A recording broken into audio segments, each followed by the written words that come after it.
Hi అండి, నమస్తే. అందరూ ఎలా ఉన్నారు? బాగున్నారా? నేనైతే ఈరోజు వంకాయ కోడిగుడ్డు కర్రీ చేస్తున్నానండి. గుడ్డు అయితే ఉడకబెట్టి వేయనండి, పగలగొట్టి అందులో వేస్తాను పొట్టులాగా. ఇది చాలా బాగుంటుందండి, ఒకసారి ట్రై చేయండి. ఇందులోకి నేను అరకిలో వంకాయలు తీసుకున్నానండి, 2 టమాటాలు, 1 ఉల్లిపాయ, 2 పచ్చిమిరపకాయలు తీసుకున్నానండి. ఇది ఎలా చేయాలో చూపిస్తాను. చూడండి, స్టవ్ మీద గిన్నె పెట్టుకొని ఇందులో కూరకు సరిపడా ఆయిల్ పోసుకుందాం. నేనైతే సుమారుగా పోస్తున్నానండి, మీరైతే 4 స్పూన్లు ఆయిల్ వేసుకోండి. ఈ నూనె కాగాలండి, కాగిన తర్వాత చూపిస్తాను. చూడండి, నూనె అయితే కాగింది కదా. ఇందులో 1 స్పూన్ ఆవాలు, 1 స్పూన్ జీలకర్ర. చూడండి, ఇవైతే వేగుతున్నాయి కదా. ఇందులోనే కట్ చేసిన ఉల్లిపాయలు కూడా వేసేస్తున్నాను. ఉల్లిపాయలు వేసుకున్నాం కదండి, ఇందులోనే కొద్దిగా కరివేపాకు, అలాగే పచ్చిమిరపకాయలు కూడా వేసేసుకొని ఒకసారి కలుపుకుందాం.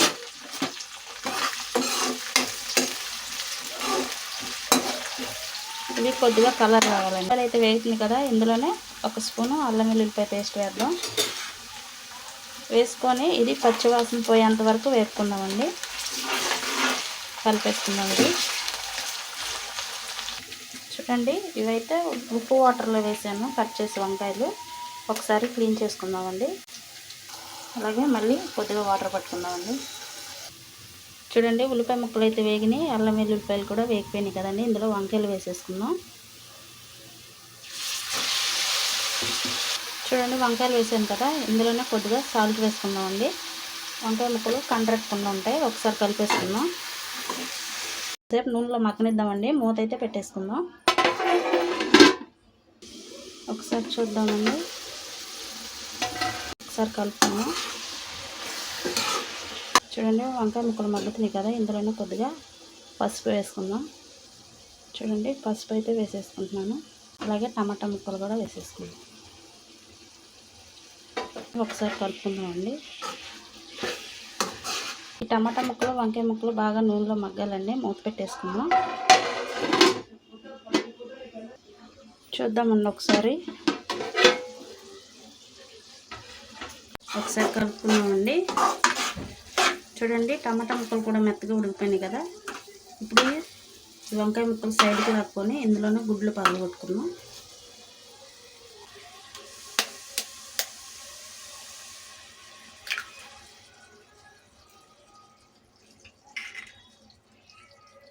చూడండి, నేనైతే 4 గుడ్లు పగలగొట్టుకున్నాను. చూడండి, నేనైతే 4 గుడ్లు కొట్టాను కదా. ఇదైతే కదుక్కోవద్దండి, కొంతసేపు మూత పెట్టుకుందాం దీని మీద. చూద్దామండి ఒకసారి గుడ్డు. చూడండి, గుడ్డు అయితే ఉడికింది కదా. ఒక సైడ్కి తిరగేసుకుందామండి.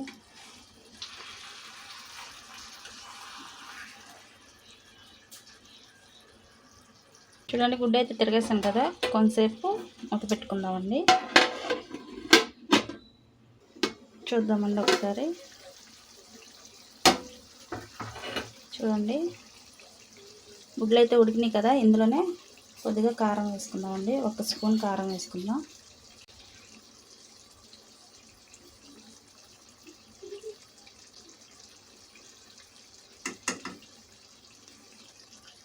చూడండి, కారం అయితే వేసాను కదా. ఇప్పుడు ఇవి కలుపుకుందాం. అయితే మొత్తం కలిపేసుకుందామండి.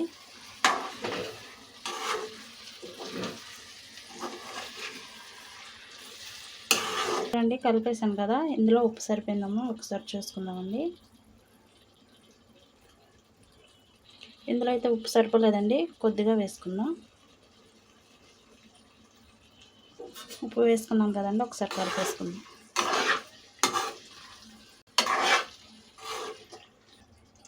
ఒక 5 నిమిషాలు మూత పెట్టుకున్నామండి. చూద్దామండి ఒకసారి. చూడండి, నూనె అయితే సపరేట్ అవుతుంది కదా. ఒకసారి కలుపుకుందాం. ఇందులోనే కొత్తిమీర కూడా వేసేసుకుందాం. కొత్తిమీర వేసుకున్నాం కదా, 2 నిమిషాలు మూత పెట్టుకుందాం. ఒకసారి చూద్దామండి, అయిపోయిందేమో. చూడండి అయిపోయింది, స్టవ్ ఆఫ్ చేసేస్తాను. కోడిగుడ్డు కర్రీ అయితే రెడీ అయిపోయిందండి. ఇది చపాతీలోకి చాలా బాగుంటుందండి, రైస్లకు కూడా. ఒకసారి ఇలా ట్రై చేయండి గుడ్లతో, చాలా బాగుంటుంది. ఈ వీడియో మీకు నచ్చితే లైక్ చేయండి, షేర్ చేయండి, కామెంట్ చేయండి ఫ్రెండ్స్. కొత్తవారు ఎవరైనా మన ఛానల్లోకి వస్తే ప్లీజ్ సబ్స్క్రైబ్ చేసుకోండి. పక్కనే బెల్ సింబల్ ఉంటుంది, క్లిక్ చేస్తే నేను ఎప్పుడు వీడియోస్ పెట్టినా మీకు నోటిఫికేషన్ వస్తుందండి. Thank you, bye.